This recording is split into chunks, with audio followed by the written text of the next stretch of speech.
রাঙামাটির আজকের পর্বে দেখা যায় প্রমিতা ও দিতিকে বারবার ফোনে কল দিচ্ছে, কিন্তু অদিতি কোনোভাবেই ফোনটা রিসিভ করছে না। এটা দেখে প্রমিতা ভীষণ দুশ্চিন্তায় পড়ে যায়। তখন নবরুণ বলে যে এজন্যই আমি নিষেধ করেছিলাম এই ধরনের কাজে জড়াতে, কিন্তু আমার কথা তো কেউ শোনেনি। প্রমিতা উত্তর দেয়, এভাবে বলো না, নিজেদের পছন্দের কাজেই তো মেয়েদের এগিয়ে যেতে হয়। তবে অদিতি তো কখনো এমনটা করেনি, তাই আজ কেন এমন হচ্ছে সেটা ভেবেই তার দুশ্চিন্তা আরও বেড়ে যায়। ঠিক তখনই রাঙা সেখানে এসে জানতে পারে অদিতি এখনও ফেরেনি। আর সে নিজেও অদিতিকে ফোনে কল দিতে থাকে, কিন্তু অদিতির ফোন বন্ধ পাওয়া যায়। হঠাৎ ফোনটা অফ হয়ে যাওয়ায় বাড়ির সবাই আরও বেশি চিন্তিত হয়ে পড়ে। এ সময় একলব্য চলে এসে জানতে চায় কি হয়েছে। রাঙা জানায় যে ছোট দিভাই এখনও ফেরেনি, তার তো এত দেরি করার কথা নয়, তাহলে আজ কেন দেরি করছে বোঝা যাচ্ছে না। একলব্য তখন রাঙাকে অদিতির ম্যানেজারের সাথে যোগাযোগ করতে বলে। রাঙা ম্যানেজারকে কল দিয়ে ফোনটা একলব্যর হাতেই তুলে দেয়, আর সেখান থেকে জানা যায় অদিতি অনেক আগেই কাজ থেকে বেরিয়ে গেছে। এই কথা শুনে সবার দুশ্চিন্তা আরও বেড়ে যায়। পরের দৃশ্যে দেখা যায় সত্যজিৎ ফোনে বিষয়টা জানায়। সত্যজিৎ সাথে সাথেই তার কনস্টেবলকে অদিতির নাম্বার ট্র্যাক করতে বলে।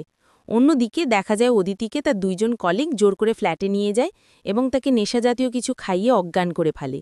এরপর তারা অদিতির সাথে খারাপ কিছু করার পরিকল্পনা করে।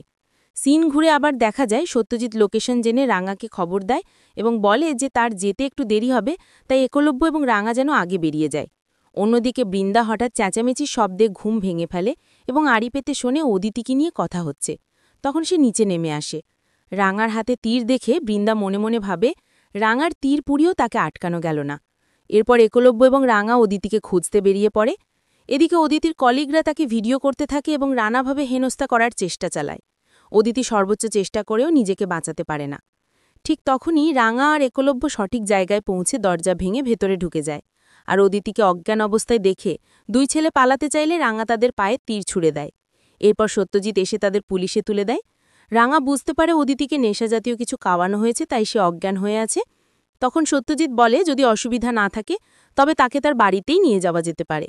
পরের দৃশ্যে দেখা যায় রাঙা এবং একলব্য অদিতিকে নিয়ে সত্যজিতের বাড়িতে পৌঁছে যায়। একলব্য ডাক্তারকে ফোন করতে যাবি, ঠিক তখন রাঙার ফোনে প্রমিতার কল আসে। ফোনটা একলব্য ধরতে প্রমিতা রাগ করে বলে, এতবার কল করছি তোরা ফোন ধরছিস না কেন? তোরা কি অদিতিকে পেয়েছিস? আমার খুব দুশ্চিন্তা হচ্ছে, আমাদের বাড়ির কেউ এত রাতে বাইরে থাকে না। একলব্য তাকে শান্ত হতে বলে জানায় যে তারা অদিতিকে পেয়ে গেছে এবং খুব তাড়াতাড়ি বাড়ি ফিরে আসবে। শেষ দৃশ্যে দেখা যায় প্রমিতা যখন ফোনে কথা বলছিল তখন আড়ালে দাঁড়িয়ে আহিরি সবকিছু শুনছিল আর মনে মনে বলে অদিতি বাড়িতে নেই, এই খবরটা বড় বৌদি আর মেজদা এখন জেনে গেছে।